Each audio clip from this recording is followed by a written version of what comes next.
Hey, Minifish. It is the 8th of January, 2025.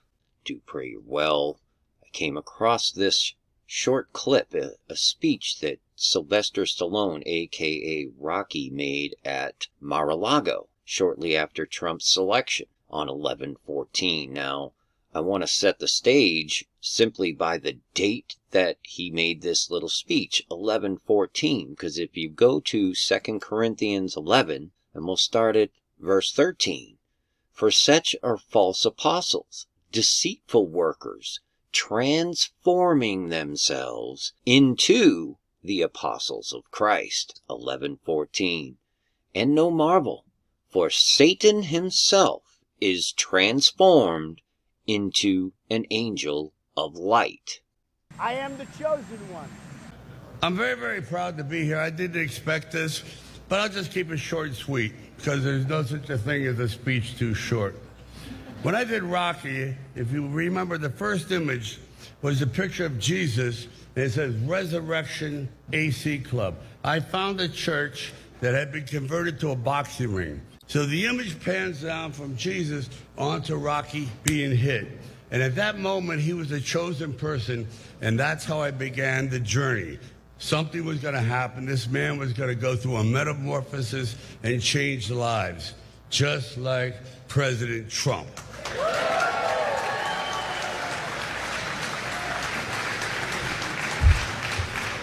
We are in the presence of a really mythical character. I love mythology.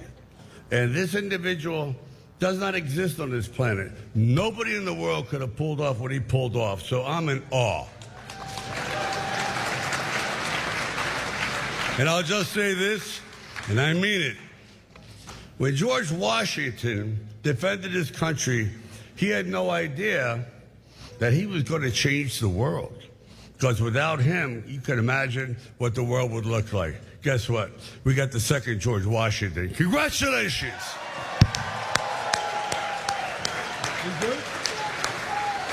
But So in under 2 minutes, club member Sly Stallone laid out their complete agenda and what they believe.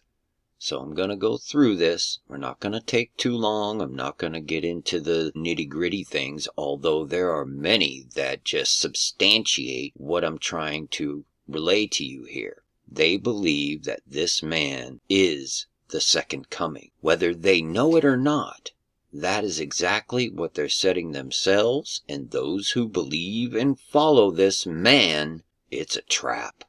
I am the chosen one. Donald John Trump is the chosen one, if you will, to be the antithesis of this deep state, so-called, to bring the synthesis. And I believe that upon this inauguration, this 60th inauguration, 60th oath, the 60th raising of Apollo, of Osiris, Nimrod, they're all synonymous, will bring forth tangible, observable, spiritual convergence. In other words, an overt piercing of the veil. And it may very well mark the kickoff of what the Bible calls tribulation. Let's take a look at this first scene of Rocky. The very first thing that you see in the movie is the date 11/25/1975. And as of 11/14, no marvel that it was 17,000. And if you understand Freemasonry and the value of the number 17, but it was exactly 17,888 days from November 25th, 1975 to 11/14/2024.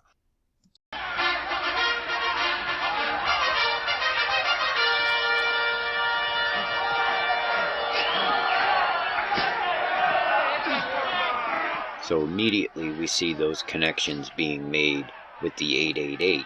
Look at the back of the boxing ring underneath the image of Jesus. AC, Resurrection AC. To me, that says the resurrection of Antichrist, meaning the raising of Apollo. And who does Rocky fight in the first movie? It's Apollo Creed. Can you believe that? And what is a creed? Well, a creed is a guiding religious principle, okay? The MAGA doctrine. So we're seeing a depiction here of the gospel of Jesus, the Rock, versus the gospel of Donald Trump. And the creed, the Apollyon Creed. Do you see what I'm saying here? We are in the presence of a really mythical character. I love mythology. And this individual does not exist on this planet. Nobody in the world could have pulled off what he pulled off, so I'm in awe. So AC Club member Rocky thinks that Trump is a mythical character, not of this world. And he is in awe of him. And awe, by definition, is a feeling that describes a profound respect, wonder, or amazement. The whole world wondered after the beast. And I'll just say this, and I mean it.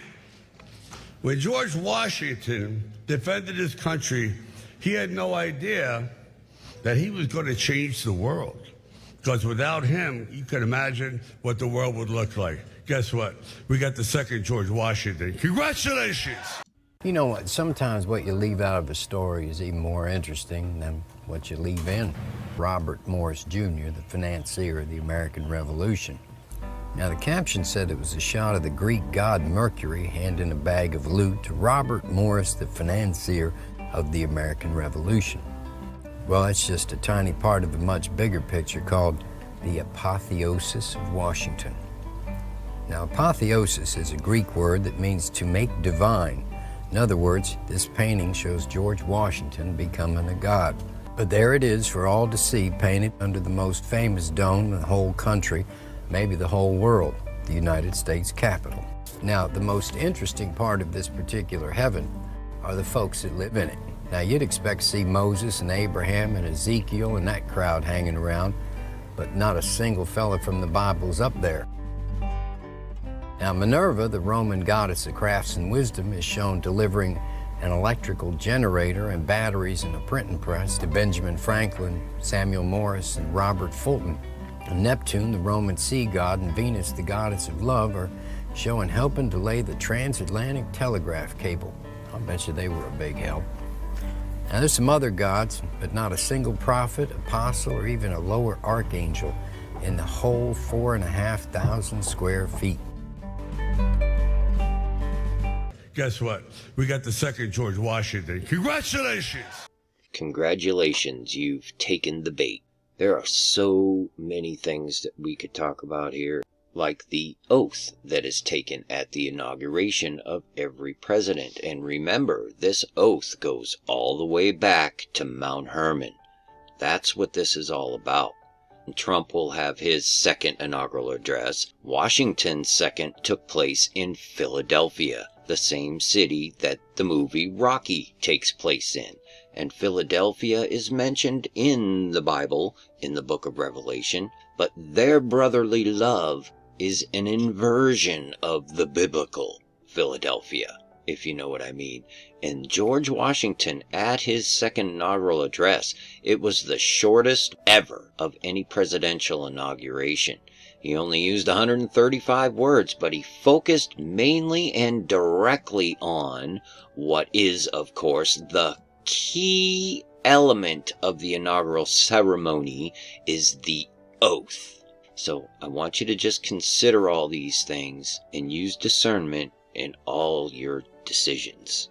But the most important thing is here is they are trying to usurp Jesus Christ, period. They are at war with the gospel of Jesus Christ. It's evident. So what does that tell you when the world is pushing you the other way? Stand on the rock, the unbreakable, unmovable rock, Jesus Christ. He truly is the only way, the only truth, and the only life everlasting.